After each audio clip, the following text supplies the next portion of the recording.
Hello, everyone, and welcome to Claret and Booze. My name's Nick. This is a daily ramble, a transfer update, because you've all been asking, and I've been doing some digging, and I've got some stuff to tell you today. So we're going to touch on Brobbey.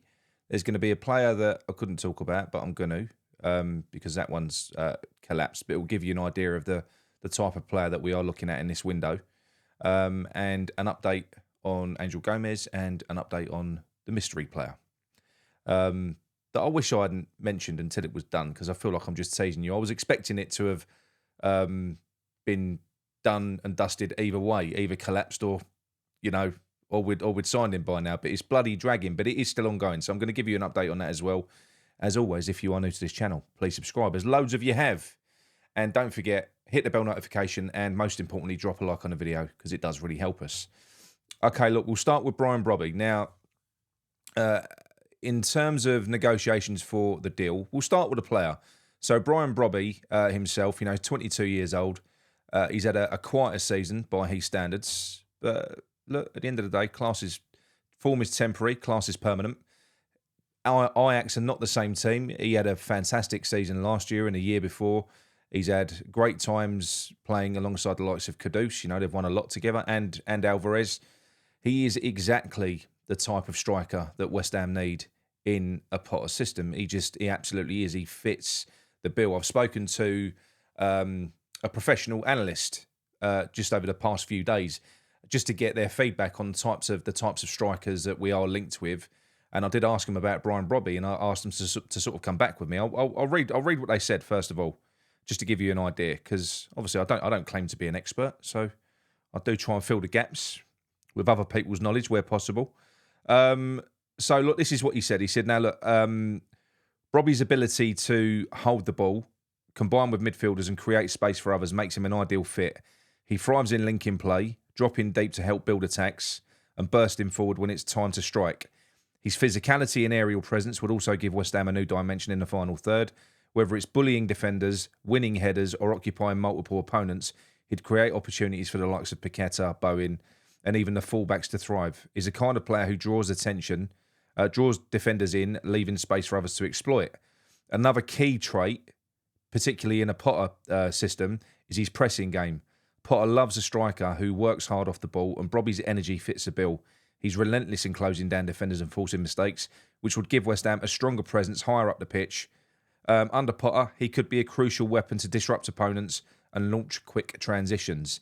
And he basically went on to say they've got to get this deal done. Now, Brobbey himself, because I've been speaking to the intermediary on this, and Brobbey has got his heart set on a move to West Ham. Now, the only reason we've got an opportunity to get Brobbey now, because we couldn't have signed him last season off the back of the seasons that he just had, is because his form has dipped off a little bit, and we've got an opportunity to buy him at a relatively cut price compared to what his value was just 6 months ago.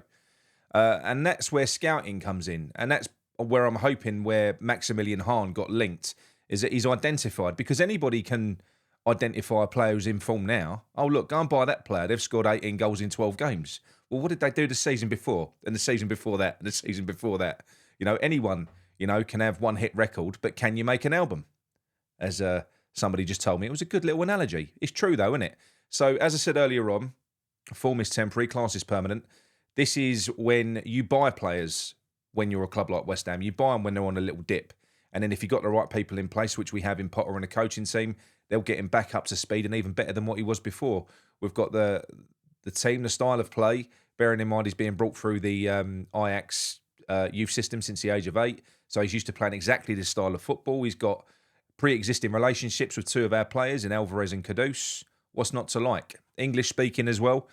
And he has been taking notice of the fact that the reaction, all told, to him coming into West Ham from the fans has been really, really positive. The feedback I got was 90% positive. And to him, he's a type of person where that's really important to him. He wants to go where he's wanted, and he does feel like the fan base want this player as well. Now, where we are with this deal is we're in the same place. So Ajax are willing to loan with an obligation to buy. And they're only willing to do that to help us avoid the PSR trap. That's all it is. It's a delayed payment. It's a loophole. So we would get him now. It's buy now, pay later. But Sullivan went for, first of all, he just wanted a loan. They're not going to do that. They're a big club. I think their response was, okay, well, you loan us Jared Bowen then. Do you know what I mean? I think it was getting that petty.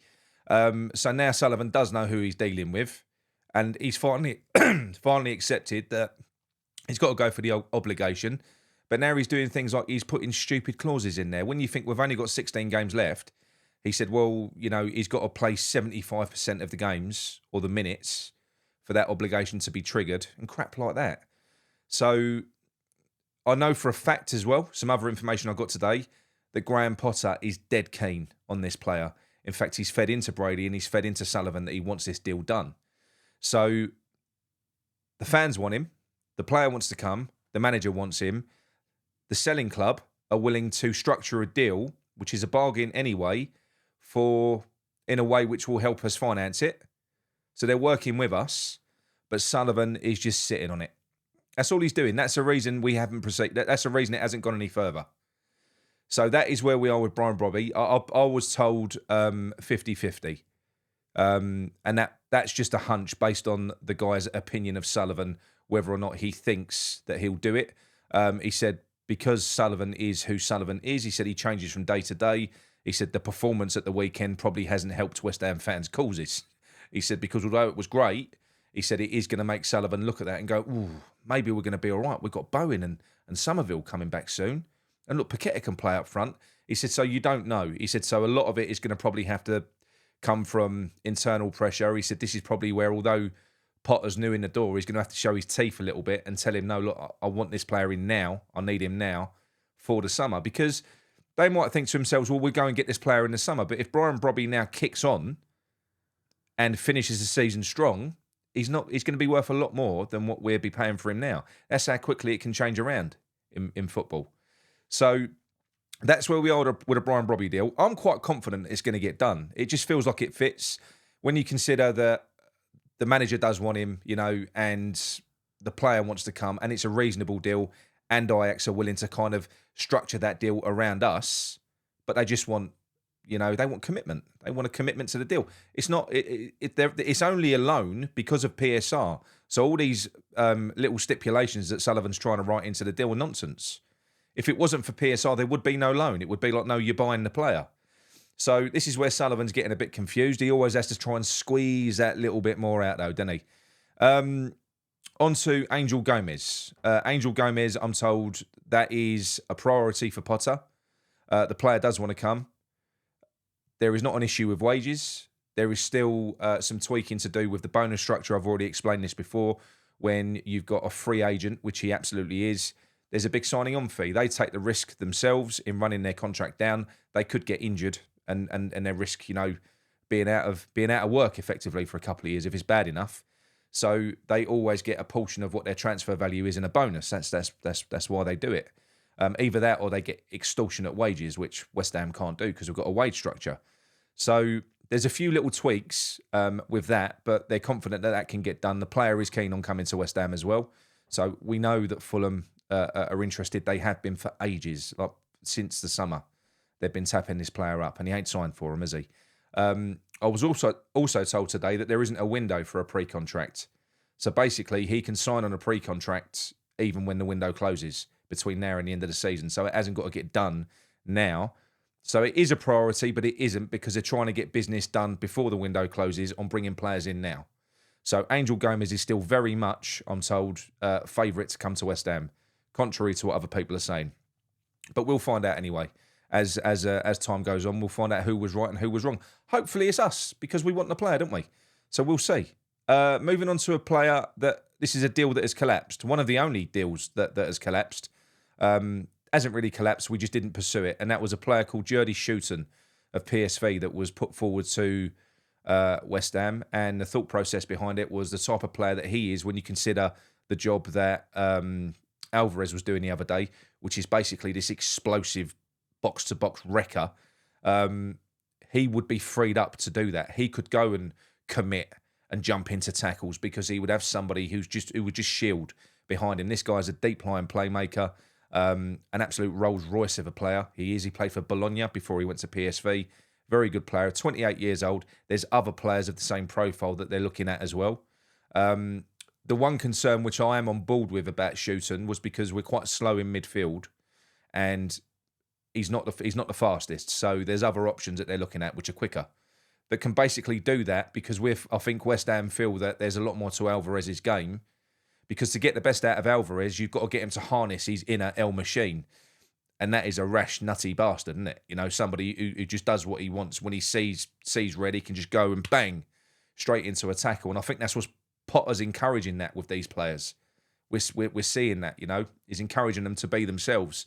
So I think probably what we would need is somebody to be a little bit more disciplined, to sit in behind him, and that would free Alvarez up to go and be Alvarez, which would be brilliant as kind of the box-to-box destroyer.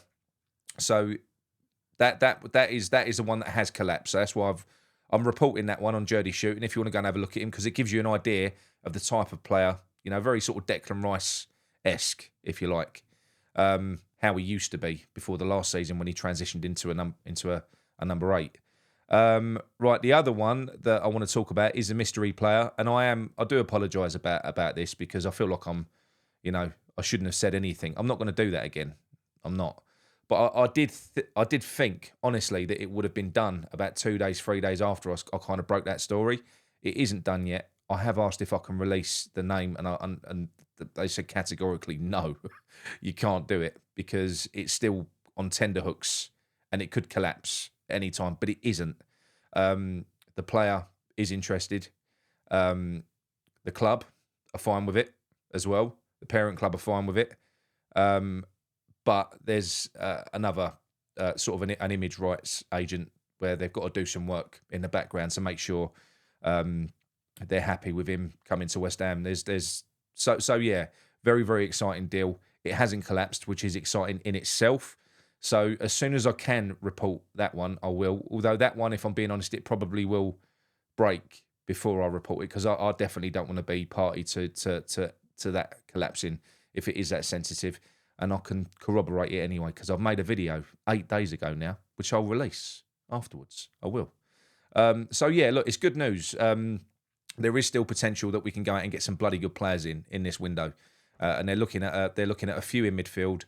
I don't know that they're looking at anyone other than Brian Brobbey in the forward position. I know you've still got rumours that we've got Silva as a backup. That's my concern as well. I'm told and I'm assured that is not the case, but I don't trust West Ham. I don't. I think if it got to the final day, you'd probably see him come in. So I'm hoping that we don't get there, because it's the 3rd of February that the window closes. So we've still got plenty of time. Still got plenty of time to get deals done.